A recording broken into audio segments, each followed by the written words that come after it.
Politically, there were sharpening class contradictions between the rising bourgeoisie and the people on one hand, and the monarchy and the landed aristocracy on the other hand. While the bourgeoisie and monarchy could either clash or compromise, there were also sharpening class contradictions between the rising bourgeoisie and the proletariat. Let me give you an example of the two types of relations between the bourgeoisie and the monarchy. In late 18th century, so the bourgeoisie overthrew the monarchy and the landed aristocracy. But in England, the constitutional monarchy, so-called, persisted, and there was the current of anti-Jacobinism in the UK, um, to distinguish, to differentiate England from France. But in 1848, there were big uprisings by the workers all over Europe, no?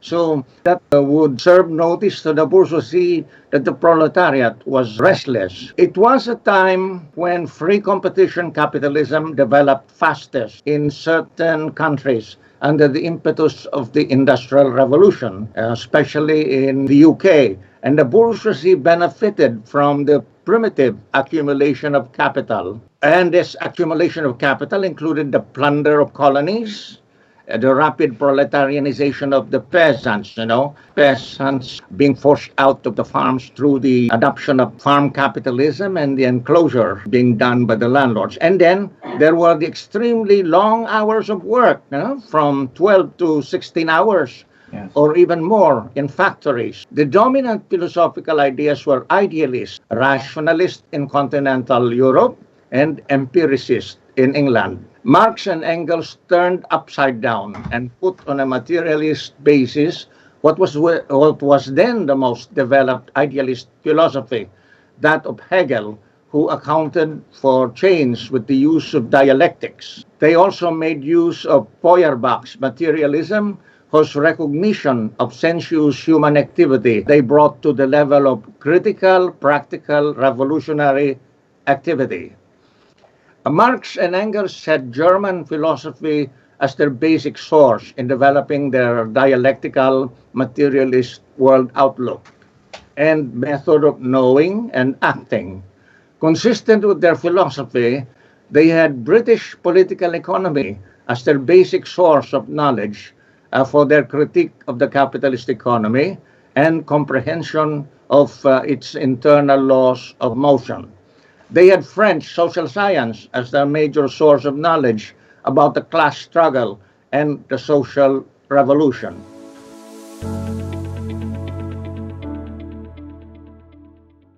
From ancient times to the present, the basic struggle in philosophy has always been between materialism and idealism. As Engels simply put it, whether you are materialist or idealist depends on which is your starting point. If your starting point is matter, then you are a materialist. If your starting point is consciousness, then you are an idealist. It is therefore important to know the correct relationship of matter and consciousness. Science has shown that the emergence of Homo sapiens came quite recently, some 60,000 years ago, in the long evolution of nature. Thus, non-thinking matter arose far, far ahead of human consciousness. On this basis, the materialist declares that matter precedes consciousness in time, but consciousness is the highest development of matter. But the objective idealist argues that a supernatural being with its divine consciousness preceded and created the material universe. Of course, the materialist can shoot back that humankind has been the one responsible for creating or imagining the supernatural, from animism through polytheism to monotheism. The subjective idealist can butt in to say that he is indifferent to what came first, matter or consciousness. That may remind you of the agnostics of England, no? They lay stress on personal experience and empirical investigation and analysis, and try to make a positivist appropriation of science for seeing reality through appearances. There is a dizzying plethora of subjective idealist philosophies, often appropriating a mechanistic kind of materialism.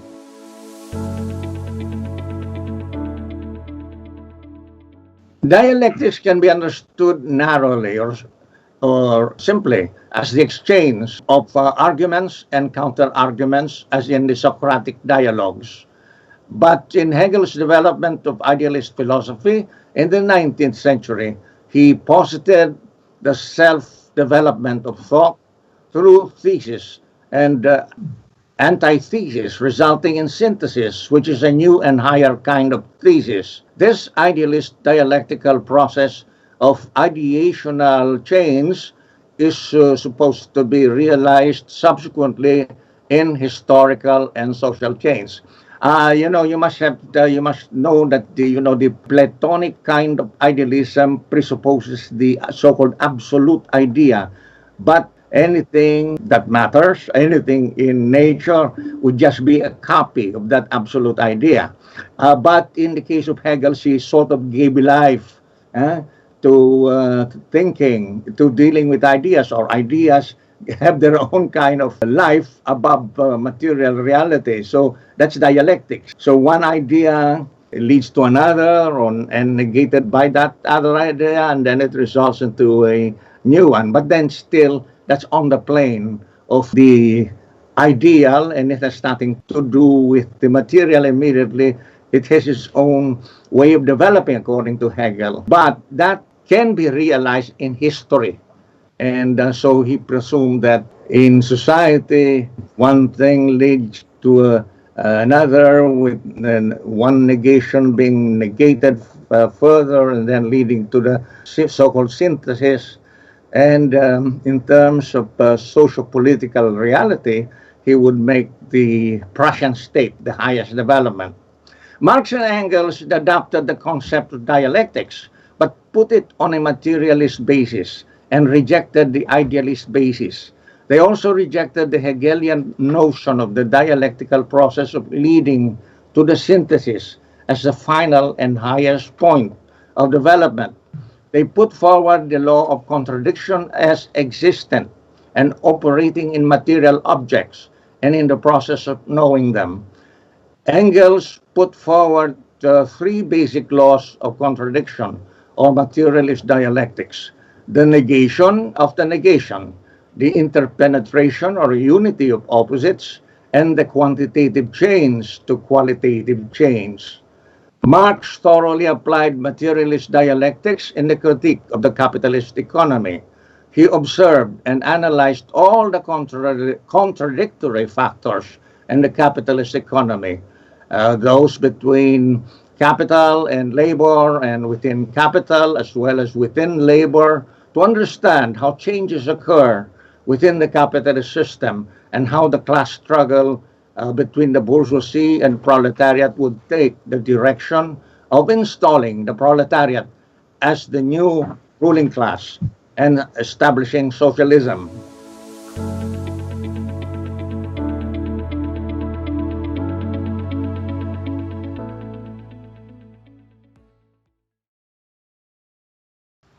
For having a materialist basis, the dialectics of Marx and Engels differs from that of Hegel, which has an idealist basis. Change arises from the contradictions within material objects or societies, and not as a mere copy or reflection of the thinking process of any kind of supernatural spirit or human intellect. Furthermore, change does not end with the Hegelian synthesis or with the Prussian state as the highest realization of thought in history. Marxist dialectical materialists assert that change is permanent. Even the classless society of communism, which is a tremendous advance from capitalism through socialism, is not the end of history. The materialism of Feuerbach, while helpful to Marx and Engels' adoption of the materialist basis for dialectics, radically departs from idealist philosophy, and recognizes the conscious and sensuous character of humans, but falls short of dialectical materialism, which entails the critical analysis of society and the revolutionary activity of the masses in order to make a fundamental change of society. So Feuerbach recognized, the consciousness and the sensuous existence of human beings, but did not, and he went into, highfalutin terms about love and so on and so forth, but he did not comprehend, he did not reach the level of understanding the need for critical, practical, revolutionary activity to change society. The advance of society has been more conspicuously cumulative, especially since the advent of metallurgy, literacy, and class struggle. Capitalism started to grow in the city-states of the Mediterranean in the 13th century, and look at how capitalism grew even faster upon the adoption of electromechanical and chemical processes since the Industrial Revolution, from late 18th century in France to 19th century England.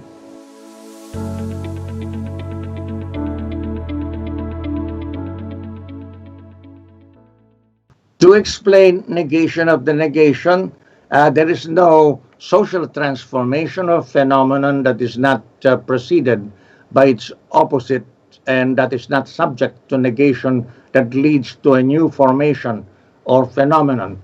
Capitalism was previously a negation of feudalism, and in turn, capitalism is subject to negation by socialism.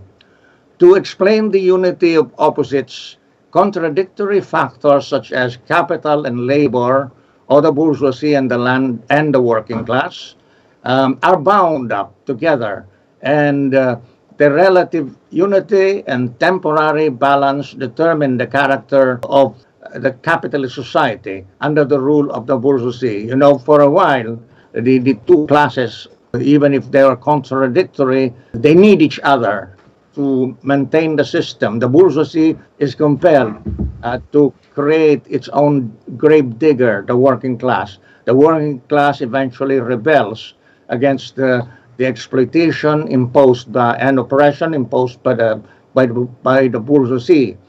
The bourgeoisie and working class have contradictory interests, and the class struggle ensues. And when the working class succeeds in defeating the bourgeoisie, it becomes the new ruling class in a socialist society. This is what you call the class dictatorship of the bourgeoisie being replaced by the class dictatorship of the proletariat. We are not talking about individual dictators. It's about classes determining the character of the state. No? To explain the law of quantitative to qualitative change, we make use of natural phenomena. Substantive quantitative changes must occur to result in qualitative changes. Take water, for instance. At 1 degree to 100 degrees Celsius, it is stable as liquid. Below 1 degree, it becomes ice. And beyond 100 degrees, it starts to steam and evaporate. No? In the process of social change, worker strikes and mass protests can result in reforms and retention of the capitalist social system for a while. But the crisis of the capitalist system can become so serious that the capitalist ruling class cannot rule in the old way and becomes even more oppressive and exploitative. Then the masses rises in revolution to overthrow the ruling system and establish socialism.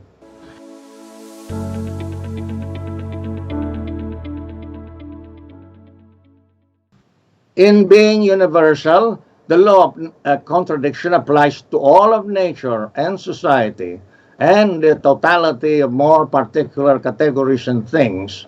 At the highest level of generalization, the law of contradiction applies to the study of the natural and social sciences. But as you go down to more particular categories of things, and fields of study, the contradictions to deal with take different forms in conformity with the differences in the forms of things. Let us start with the general relationship and contradiction between society and nature. Society is part of nature and uses nature in production and in the maintenance of society. The relationship between nature and society can be friendly or unfriendly, depending on the handling by society of contradictions as well as harmonies with nature. It is now increasingly a problem that the system of monopoly capitalism has abused and plundered the environment to an extent that catastrophe is imminent and threatens the very existence of human society. It's a commonplace for us to hear people citing the imminence of coming to the tipping point, the abuse of nature, let's say the emission of carbon dioxide is warming the globe too fast, and big climatic changes are occurring with fires and floods coming out more often than ever before. For a long time in the life of human society, the primitive communal life persisted. There was no class struggle, but a very low level kind of social practice and life of hard struggle against the vagaries of nature with the most rudimentary tools and methods of production. Upon the advent of class society, the law of contradiction takes the form of the class struggle, mainly between the slave-owning class and the slaves in society, then between the landlords and the serfs in feudal society, and now in our time, the struggle between the capitalist and the working class in capitalist society. So the class struggle has exploited, the class divisions in society have arisen in conjunction with the raising of production and processes of exploitation used by the ruling class, and then, of course, all advances in the mode of production result in advances for the benefit of the ruling class and the superstructure, so that political and cultural means of control are combined with economic means of control to dominate the exploited society.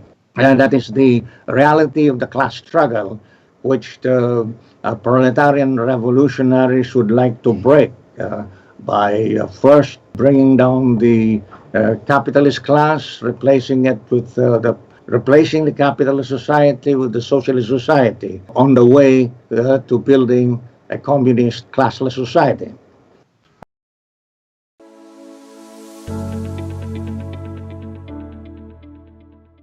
In any kind of class society, there are several kinds of contradictions at work. Let us take the case of the current Philippine society. We oftentimes say that the Filipino people are waging a revolutionary struggle for national and social liberation. National liberation takes into account domination by foreign monopoly capitalism, especially U.S. imperialism. Social liberation takes into account the more direct oppression and exploitation inflicted on the people by the local exploiting classes of big compradors, landlords, and bureaucrat capitalists who also act as agents of foreign domination. Because the U.S. has relinquished direct political rule since 1946, the Filipino people confront the local ruling system and engage in a civil war with it in order to achieve the People's Democratic Revolution through protracted People's War. But if U.S. imperialism launches a war of aggression against the Philippines, then the Filipino people wage mainly a war of national liberation and identify U.S. imperialism as their principal adversary on top of its local puppets. The main form of contradiction changes from civil war to a national war against foreign aggression.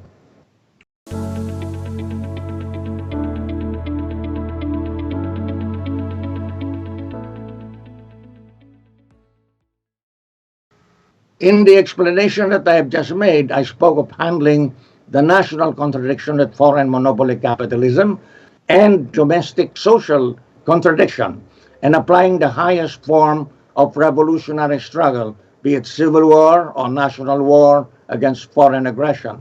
We determine the principal and secondary contradictions depending on circumstances, even as several types of contradictions coexist, and the Filipino people struggle against foreign and local adversaries in varying degrees at the same time.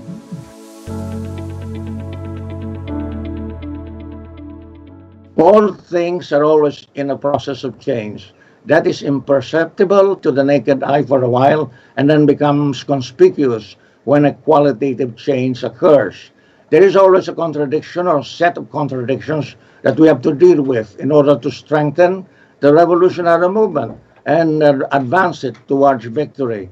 But that which may be considered an external factor in relative terms can become an obvious internal factor in the process of revolutionary war. I have already explained U.S. imperialism possibly becoming an outright aggressor. China is another possible outright aggressor. It has already occupied and militarized the 7 artificial islands in the exclusive economic zone of the Philippines. You see, if let's say in China, a fascist party takes power from the Communist Party, which is a bourgeois party anyway, then it can become a very dangerous force. If you remember the conditions before World War II, Japan used to be an agent of Anglo-American imperialism. It used to be called the fugleman, the right-hand man of the Western imperialist powers. But then, when the big crisis came during the period of the Great Depression and fascism rose to power in Japan, as in Germany and Italy and elsewhere, you see, Japan became an enemy of the Filipino people because it became an aggressive force, and it was seen as a force even worse than the incumbent colonial power in the Philippines, which was U.S. imperialism. So, during World War II, the revolutionaries were in fact in alliance with the U.S. imperialists in fighting Japanese fascism and imperialism. So, times can change because certain factors involved also change.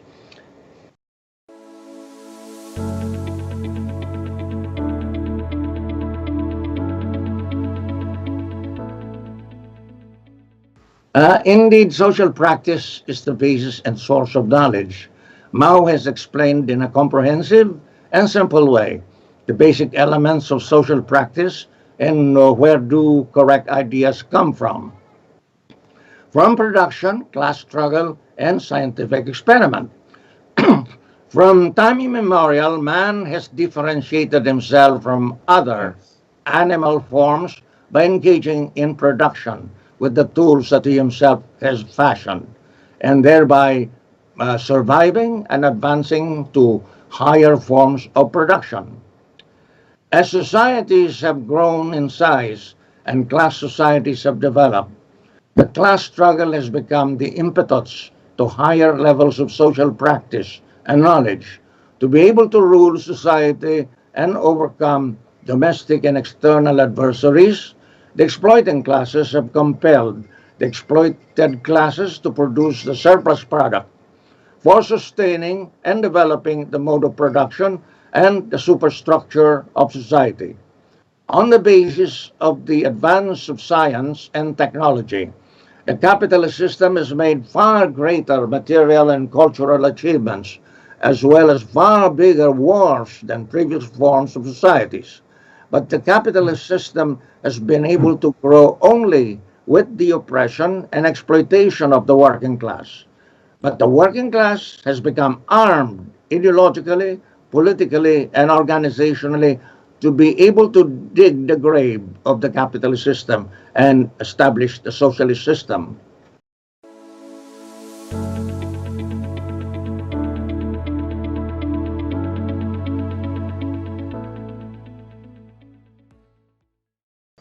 By perceptual or empirical process, he meant doing concrete investigation and gathering the facts, gathering the sense data from one's perception and experience. Mao said that without investigation and without the facts, you have no right to speak. You have to go to the peasant masses to learn from them about their dire conditions, their needs and demands. Thus, you learn and acquire the factual basis for arousing, organizing, and mobilizing the peasant masses for agrarian revolution. By cognitive or rational process, he meant analyzing the facts, drawing the truth from the facts, and making conclusions and judgments. On the basis of adequate concrete information that you have at a given time, the leading organ or collective unit can make the plan and set forth the task for arousing, organizing, and mobilizing the peasant masses for agrarian revolution. The higher level of knowledge is applied in revolutionary struggle to raise its level of development. The higher level of revolutionary practice leads to the development of a higher level of knowledge. It is a wave-like advance in the alternating rises in the levels of revolutionary theory and practice. There is a dialectical interaction of rising knowledge and rising practice.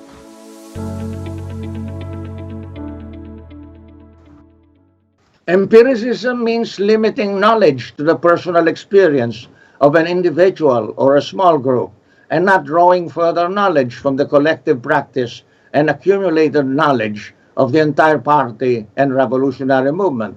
Empiricism prevents understanding the various requirements of the revolutionary movement and the general direction that the movement must take. Because of the narrow-mindedness, fragmentariness, and short-sightedness that empiricism breeds, the empiricist can go blind and astray politically. Dogmatism can be simply book worship without any social investigation and analysis, and simply mouthing jargon and generalities without understanding the concrete meaning of the terms used in reading materials and discussions. The dogmatist may sound the most learned with big words or appear most revolutionary by urging everyone to leap into communist society, but they are ignorant of the hard work and struggle that it takes to advance the revolution from one stage to another. The phrasemonger or windbag flies over the ideological, political, and organizational tasks needed to carry out and lead the masses. The dogmatists denied the stages and phases that the revolutionary movement goes through in order to advance surely and steadily. They can mislead others to an adventurist or putschist line, and then upon its failure, they make them lose confidence in the revolution.